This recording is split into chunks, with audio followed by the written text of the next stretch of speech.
Rigged or not, the election is getting closer, and some Illinois races are heating up. We'll talk about it next on Capitol View.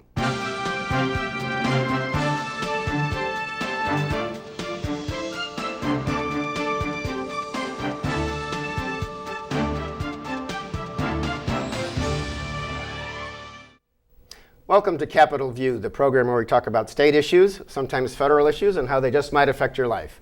I'm Bernie Schoenburg from the State Journal-Register. Everybody knows election is coming because that's all anybody's talking about. Anyway, here to talk about it with me, federal and state, Jordan Abudayyeh is back. She is State House reporter for WICS-TV in Springfield. Welcome back. Thanks for having me. And Bruce Rushton is here, reporter, Illinois Times, the weekly in Springfield. Thanks for having me. Welcome back. So, I'm going to start with something that kind of is a state-level election situation, although it was presented as a news conference at the State House by a couple of state senators from both parties, saying this is the time to talk about something that relates to elections. And it was State Senator Andy Manar from Bunker Hill and State Senator Sam McCann, also from Macoupin County, and they are saying that they don't like the fact that directors of state agencies are appearing in paid ads. And they want to ban that. Of course, we're just a few weeks before an election. The legislature's not meeting until the veto session after the election, so it's not going to happen until then. We had to drag it out of them to be specific about what they were talking about.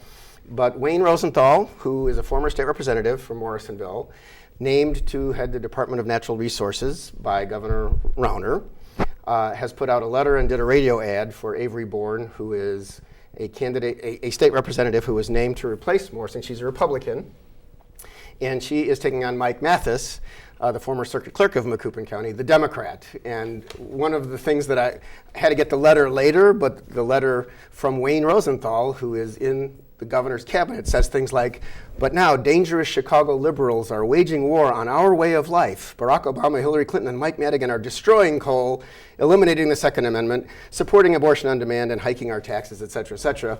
Mike Mathis, of course, because he has supported Democrats, is being lumped in with that, even though he's pro-life and he used to be a coal miner, and he says he won't raise taxes on the middle class. So, obviously a political timing. Jordan, what do you think? You were there. I do think the political timing of it is interesting, but if you take the political timing of it out, is it a worthwhile bill to consider? I definitely think so. In the state of Illinois, we can always have more ethics legislation. I don't think that is a bad thing. But you are going to get pushback because this is happening right now under a Republican administration, but it's happened in the past during Democratic administrations. And why hasn't it come up then? And why is it coming up now? Obviously, too, Sam McCann faced the same thing when he was running in his primary when the acting director of agriculture, Raymond Poe, campaigned against him. Right, ran a radio ad. And called himself, I'm former state representative Raymond Poe, and I love Bryce Benton, who happens to be the governor's candidate against Sam McCann, and Sam McCann won that primary. But these people have name recognition, and so I think that's what the bill is really getting to. I mean, it would prohibit them from participating in paid communication, so the mailer that Wayne Rosenthal was a part of, or the radio ads. Yeah, because that was paid for by the Bourne campaign. Or TV ads. And so people have recognizable faces and they have recognizable names, especially these agency directors who were former lawmakers and have some kind of sway in the political realm. And so is it a worthwhile bill to consider? I definitely think so. Is it going to come up against some political blowback? I definitely see that happening. Yeah, and it kind of depends if Democrats take over right now and want to get it passed, or I don't know where the governor is on this. Although, well, let's talk about the governor here. Go ahead and talk about the governor. Let's Bruce. talk about Mr. I'm going to shake up Springfield. Just remember, it's a family show.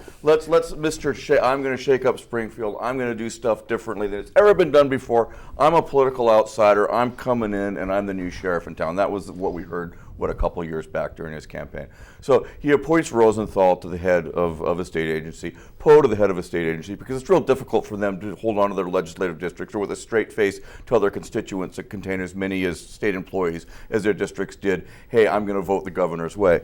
And so then they start weighing in on campaigns. Bryce Benton, excellent example here. I mean, it's really amazing that these folks have as much spare time on their hands as they apparently have to, conduct political campaigns. I mean, these are state employees. Look, I'm not in favor of restricting anybody's First Amendment rights. I mean, I think they should be able to say whatever they want to say whenever they want to say it. But it also should be pointed out that the context in which they're saying it and on whose behest they're saying it, and it's just more politics of the same, I think, just perpetuated by somebody who promised they'd do things differently. And to Bruce's point, I mean, when you do campaign on the fact that you're going to shake things up and your entire campaign is built around dismantling this political corrupt machine. And everybody's got cronies. And and then you go and participate in that machine, you have to hold yourself to a higher standard if that's the way you're going to campaign. And so I think coming out against something like this doesn't make you look like you're living up to that standard. I know the governor's people said that he is always looking for ways to reform state government, including term limits and fair maps, which are a couple of things that would take effect years down the road that he's trying to push Democrats to do before, as part of an agenda that he wants before they'll approve. He'll approve more revenue for a budget, but we still have to see what happens after the election. Let's also look at the substance of what's in this thing that Mr. Rosenthal sent out. Is there anything he said really surprising? It just seems like, from when I read more of the same, it's more of the same stuff that folks. Well, it's pretty strong partisan stuff. It's shocking, yeah. But which is interesting in that district Amendment, because it's taxes, it's bread and butter, electoral issues. There's nothing necessarily really surprising here in what he's saying. So. I don't buy the tit for tat explanation. If the governor supports these political reforms, but why don't these people support our reforms and maybe we'll support theirs? Like, that's the most immature way to argue this. Your are you talking about the whole turnaround agenda, or are you talking about this? No, just the political reforms. Like, the governor's statement in response to this bill was, we do support political reforms, term limits, and redistricting reform. And to me, it's an immature argument to make. Like, we do support our reforms. Why aren't you supporting ours? Maybe we'll support yours. And to me, if you want to make an argument against the bill, make an argument against the bill. But I mean, this whole Avery-Bourne race and Mathis race has kind of been devolving, I think, for a while here. I mean, let's be candid about this. The candidate herself admits, and you and I were both there. Do you believe your opponent supports pedophilia? Well, no, I don't. Well, and that's because the Republican Party put out a thing saying Mike Mathis got money from the same political organization that gave to a child abuser, and that they're talking about Keith Farnham, who was a Democrat in the legislature from Elgin, who quit and is in prison. Which Mike Mathis said he had nothing to do with. Yeah, which is like I stood in the same grocery line with somebody who was once convicted of a crime. Who, it's that equivalent. So this is, to me at least, this Mathis-Bourne race. It's not really fun to watch unfold. There's been a lot of. Well, they could be running for president. That's no fun either, right? So on we go. On to a serious issue that involves, let's talk just something about state workers. Jordan, you were in Lincoln, I believe. There were corrections workers. Is it a women's prison? It's both. It's both, men and women. And they were picketing and saying that there are many assaults because of mental health problems with prisoners, and they wanted changes, and so they were going back and forth with the administration on that. And these were members of AFSCME, the state workers union. So give us a little review.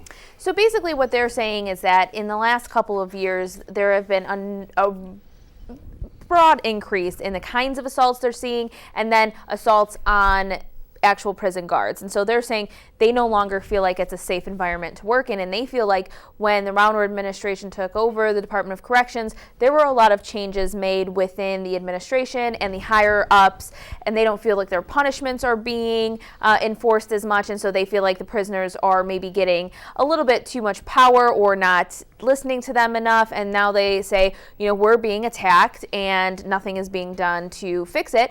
It's important to note that the Rauner administration did have a settlement in regards to a case, and so a lot of the new changes that are coming with regards to mental health and inmates are because of a settlement. This is saying you can't do a certain kind of punishment if you're mentally right. So ill, they're being forced to make these changes. It's not like the Rauner administration came in and completely changed the way DOC was doing things. But you know what? I'm going to come in and defend the governor here for a second. I mean, the union representing correctional officers.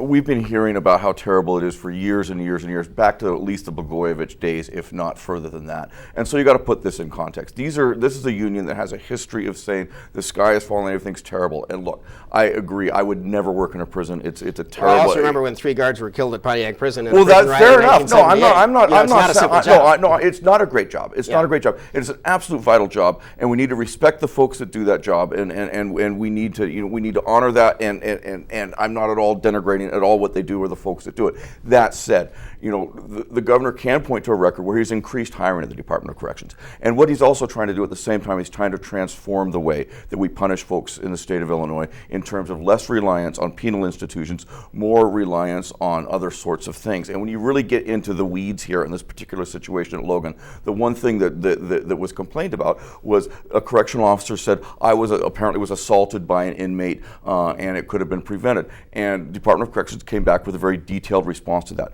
What had happened, according to the Department of Corrections, was the guard/correctionals officers had given the offender a notice of that they didn't want to see. Some contraband was found in your cell when this person was free. And what they should have done, according to protocol and policy, is that the offender should have been in the cell when that information was delivered to the offender. And for specific reasons, which is they get mad and they assault people, which is what happened in this case. And so I'm not convinced about what's happened, this latest thing at Logan. Look, I'm not at all saying that prison guards or correctional officers don't do absolutely vital work and they shouldn't be honored and they shouldn't get a lot of things and a lot of respect from us. But go into the details of this, and there's a lot more there. But perhaps maybe the question is, why do we have so many people with mental health problems inside of our correctional institutions? And is the budget impasse and the breakdown of our social services part of the reason that now these people are just showing up in prisons more and more? I think that's a question worth asking.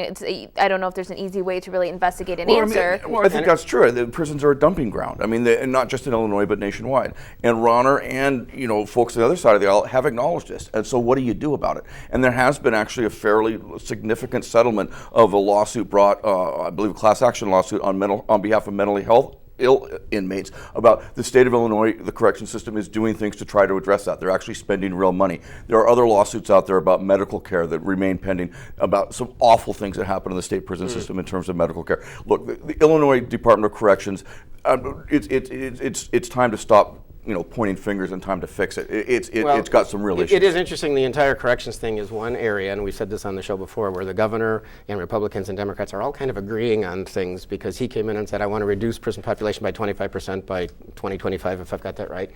And they're working on changing laws to that. And that's the kind of thing you can get an agreement on, because it actually will help the budget, but it's non-budget issues. It's not a taxation issue. It's just kind of, you hope, a good government issue, and that's something where the people are working together. We'll see where it goes. Speaking, however, of budgets, I know Doug Finke on our staff on the State Journal Register did a story in the last week that the West Central Mass Transit District, which provides rides to people in several counties, it's a call for a ride basis, mostly elderly people, some people in wheelchairs because they have vans that can lift them. Morgan, Scott, Cass, Schuyler, Brown, and Pike counties. $700,000 owed by the state. They've had a shut-off service for a while, and this is happening some other downstate transit districts, I think, and they just say there's not the money with the budget impasse, so it's one of those things that's fallen through the cracks. Another sign that this budget impasse is not over, despite the fact that lawmakers are on a break and the fight is really on hold right now. And so I think, we've got 3 weeks until an election, and this election, Rauner and Madigan have a lot riding on this election. The governor really hopes that he's going to get his people in and things are going to change and that they can finally get a comprehensive budget. But I think things like this are just a daily reminder that it's not over. We're not operating on a complete budget. And when this election is over, we've got another big fight coming in the state of Illinois once again. On the other hand, how much money are we talking about? $700,000? Well, for that particular program, agency. Well, yeah, for that particular agency, and this is somewhat dangerous. Course, but let's once you start adding those up here and there, it gets to be real money. Yeah, once you add, $700,000 here and $700,000 there on the state museum and stuff, you might actually get up to $5 million or so, or $6 million in a budget of how many billion? It's over 30. Yeah, over 30, and so it's absolutely right. We have some terrible fiscal things that are going on in the state of Illinois, or not going on with this impasse. Well, we have a budget backlog, just a bill paying backlog of $8 billion. Yeah, or so. probably $10 billion. But $700,000 for a program like this is a head scratcher. How that fell through the cracks. I have a hard time believing it did.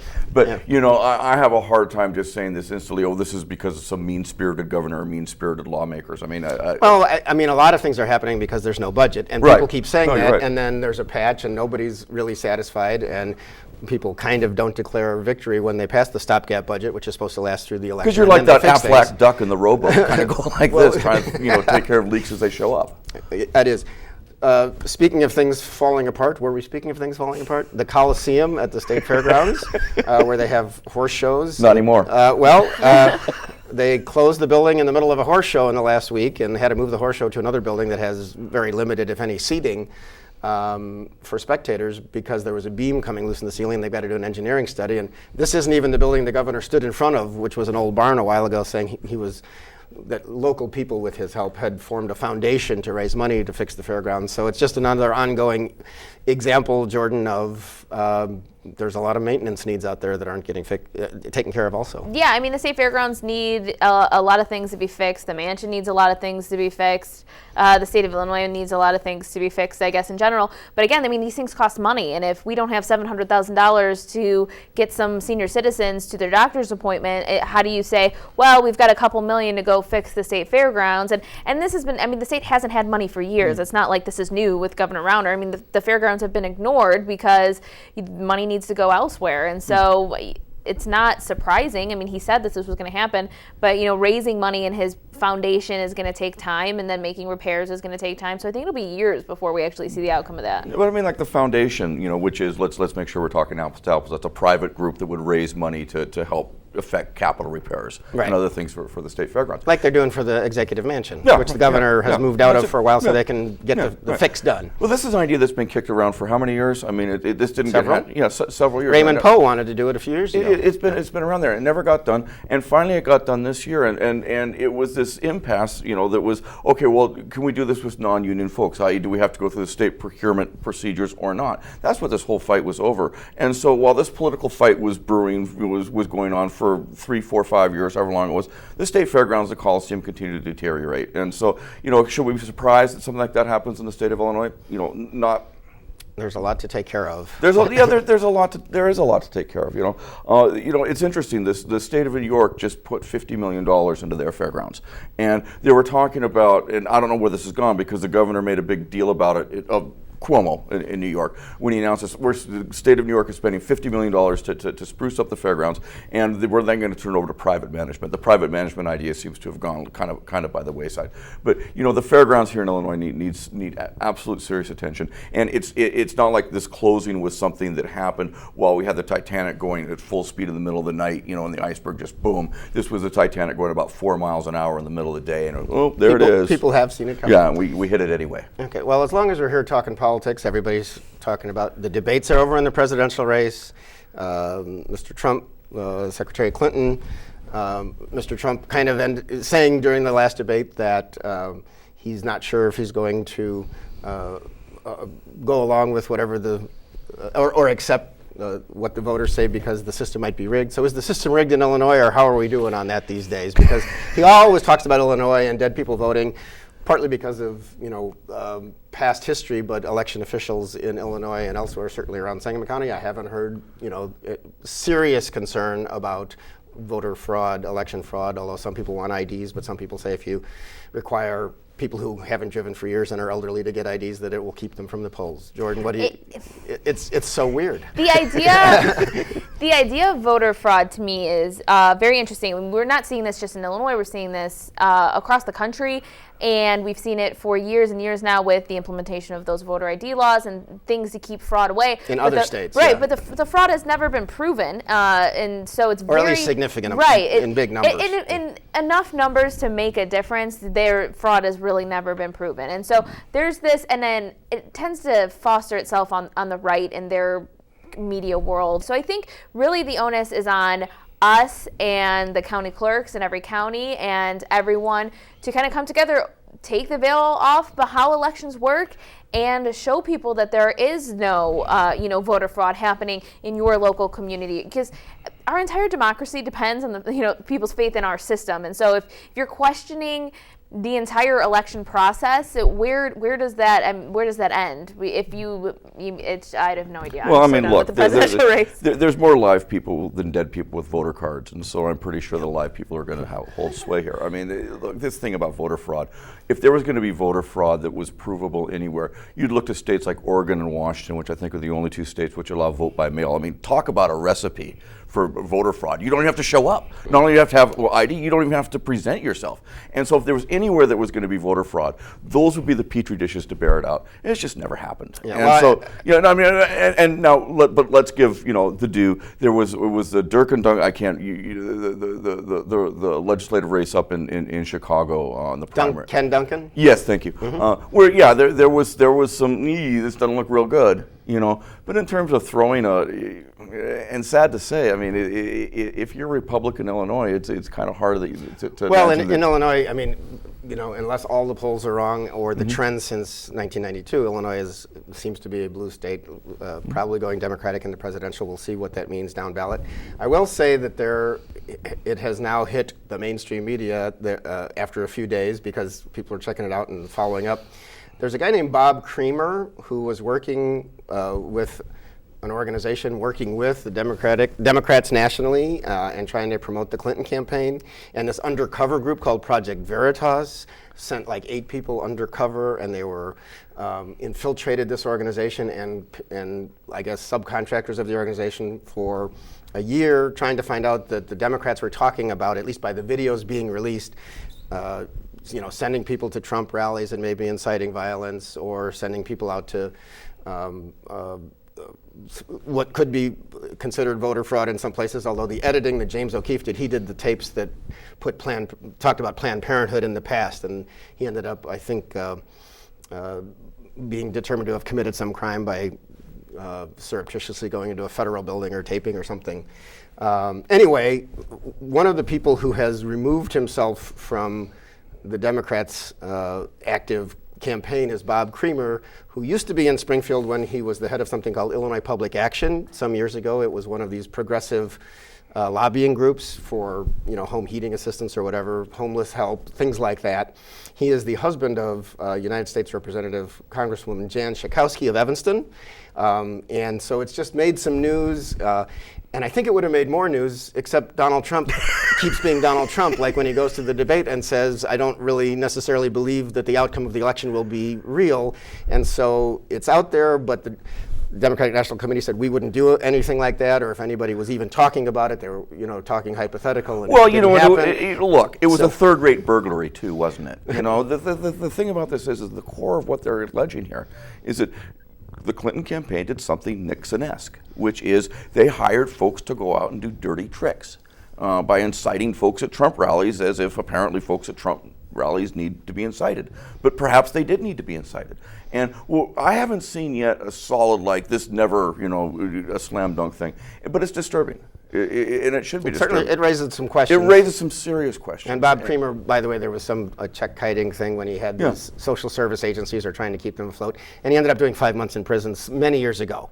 And then he's been in recent years, he's been a consultant to many top-level Democrats across the country. So it's kind of interesting because some people in Springfield would still know. But the video also that I saw of it seemed almost, it was difficult to imagine the context that would happen. He's essentially sitting there confessing to, we hire folks and we send them out to do things to well, and that was really the kind of a subcontractor named Scott Fovel, who has also been dismissed from and that as someone who works with video every day, video can be manipulated, and so that's always, it's the reporter in me. I want to know how this video was edited. We saw those with the Planned Parenthood videos, and so that's just something else that you need to keep an eye on. And I agree, it would have probably been more of a story, but it would have needed to have been thoroughly vetted and reported.